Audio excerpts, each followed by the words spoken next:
أكلة النهاردة هي أكلة اقتصادية جدا علشان خاطر الشتا والجوع بتاع آخر الليل.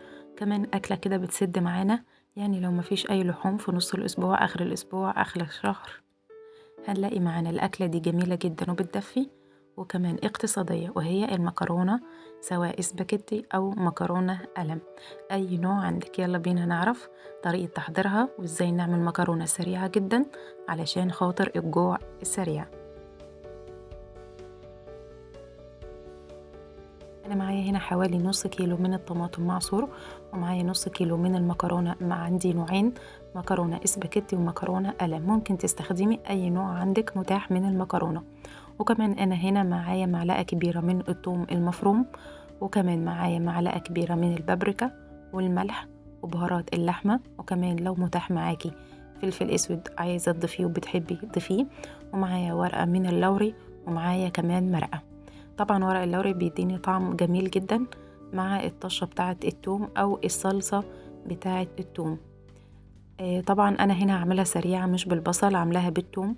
يعني لو مستعجلين وعايزين نعمل أكلة سريعة بتدفي من غير ما لسه هنخرط بصل ونقطع البصل ونحمره وياخد معانا وقت، أنا هنا هعملها بمعلقة من التوم المفروم، سريعة جدا وكمان هنطلع طعمها جميل جدا.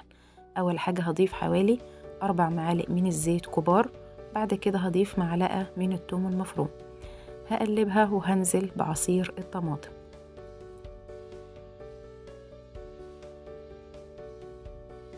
وكمان هقول لكم ازاي يطلع معانا طعمها يكون جميل جدا. أنا هنا بعد ما حطيت عصير الطماطم هبتدي أضيف البهارات اللي أنا حضرتها أو التوابل اللي أنا حضرتها علشان الصلصة تطلع معايا جميلة ومميزة.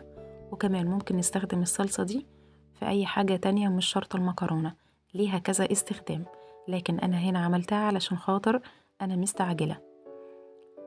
طبعا هنا هضيف البهارات اللي أنا حضرتها وكمان المرقة، وهسيبها تتسبك حوالي ربع ساعة.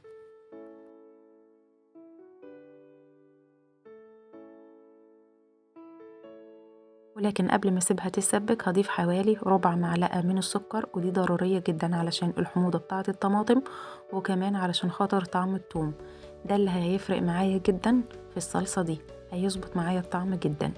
وهسيبها هنا تتسبك زي ما قلنا حوالي ربع ساعة، تتسبك كويس جدا.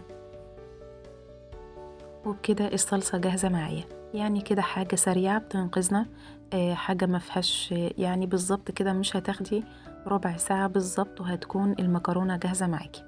زي ما انتوا شايفين انا هنا سبكتها كويس جدا، وكمان كنت سلقت المكرونة سوا كامل، وهبتدي اضيف المكرونة على الصلصة. اظن ان مفيش اسهل ولا اسرع من كده، مكرونة سريعة جدا كمان في الظروف والغلاء اللي احنا فيه ومفيش لحوم. طبعا الأطفال وكبار بيكونوا عايزين أكلة كده حلوة كده دسمة تسد الجوع بتاع الشتاء وكمان بتدفي، وهي المكرونة دي بصراحة جميلة جدا، أنا دايما بعملها. وبكده أنا خلاص غطيتها، خدت حوالي نص دقيقة على النار مع التقليب المستمر علشان تتسبك معايا كده مع بعضها وتتشرب كويس جدا. وبكده المكرونة بتاعتي جاهزة للتقديم.